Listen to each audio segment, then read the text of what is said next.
All right, so what did I just do the last, I don't know, 10 minutes? So these kind of tracks, this kind of track in particular, I chose to break down to kick and bass. That has sometimes as much, if not more power than doing those breakdowns that come back in with everything. It's very, very freaking dramatic. And how do we create? We didn't add anything. These are the same elements we've been messing with. But we were able to use the reverb. You saw me put the big reverb here. You see, it was aux 5. I created this really big reverb. That's just to create the big crescendo, the big build. And just arrange the things that we had. We don't have a lot. It's really not a lot of tracks. Just to create that. We repeated this.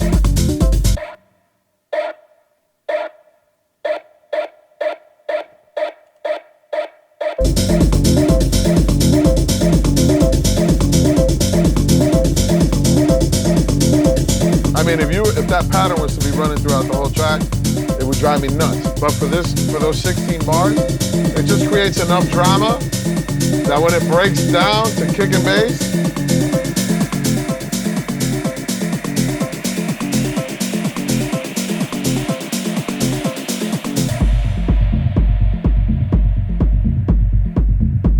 I did say drop the hammer on them, right? 6 a.m.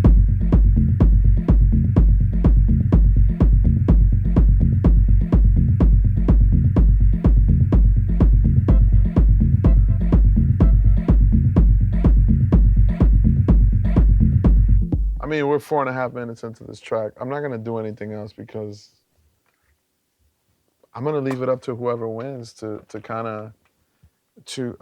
finish my vision, and not just my vision, but the collaboration, and finish painting the picture.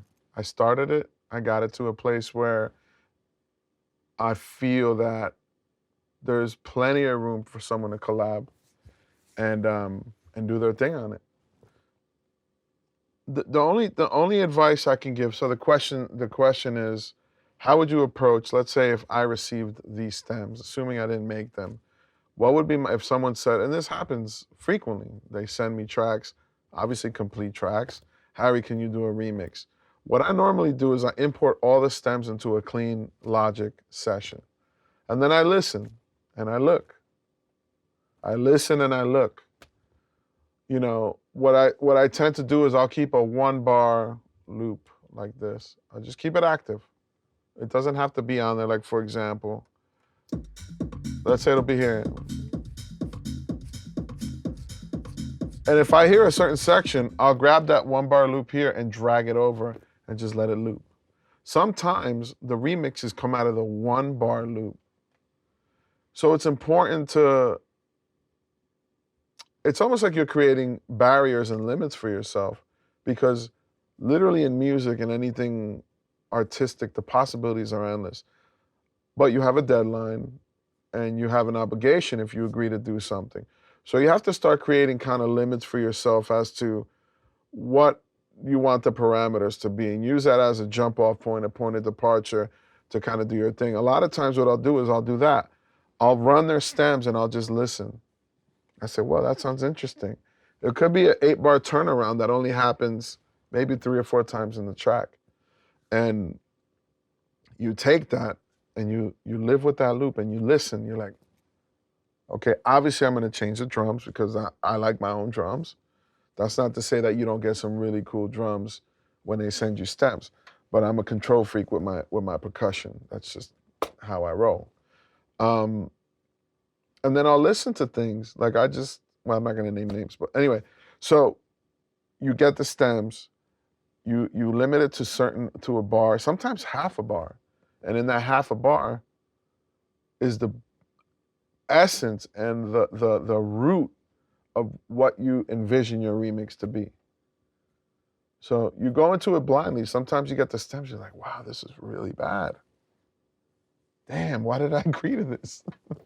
So then you start limiting to the half bars and the bars and saying, wow, this section works here. And so you can literally build a remix from a 1-bar section. It's amazing that you can take somebody's work that they spent countless hours, perhaps days, weeks, whatever.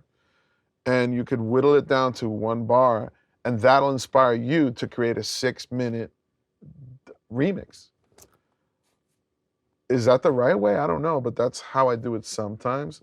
Sometimes it's just a vocal. Like I just did a remix for Honey Dijon, and it's a track called Personal Slave. And she called me and she said, yo, I want you to remix my album, one of the tracks on the albums. I'm like, send me the album. I heard they're all really dope stuff. The album was really, really good. But this one track stood out with me. It reminded me of like a Derek Carter, Where You At? So in my mind, as soon as I heard the vocal, Derek Carter, Where You At? It put me in a frame of mind of, okay, that's my jump off point. I'm not gonna try and recreate Derek Carter, Where You At?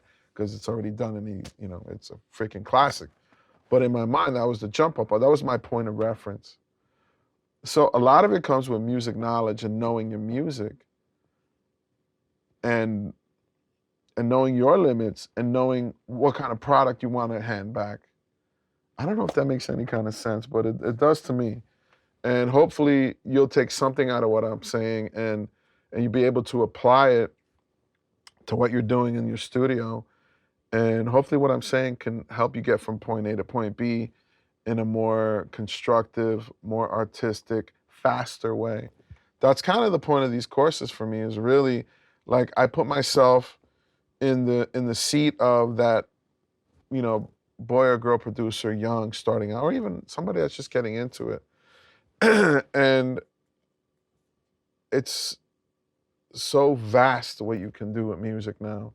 With the advent of the plugins and what you can do with them now, it's beyond anything I would have thought of, years ago. So if I can help you whittle it down to, a few mouse clicks, as opposed to spending hours and hours and hours just looking for the right patch, looking for the this and that, that's important, because it's time, you're going to need those times when you need fresh sounds, and fresh sounds will inspire you to create music. It's all about being creative and the workflow and getting things done in time and having fun. I can't stress that enough. Is just to bug out, know the market, and be yourself. And there's nothing wrong with trying to be, producer X or producer Y, because in the long run, you're never going to be them. You're going to stumble upon doing things your way, and that's how you kind of create your sound, somewhat. Now, you got to be careful with what I just said. But that's been my MO, that's been my approach, and I'm still here 20 whatever years later. So take what I say as a grain of salt or take it like gospel, but hopefully you'll get something out of it. And that's the point of these courses.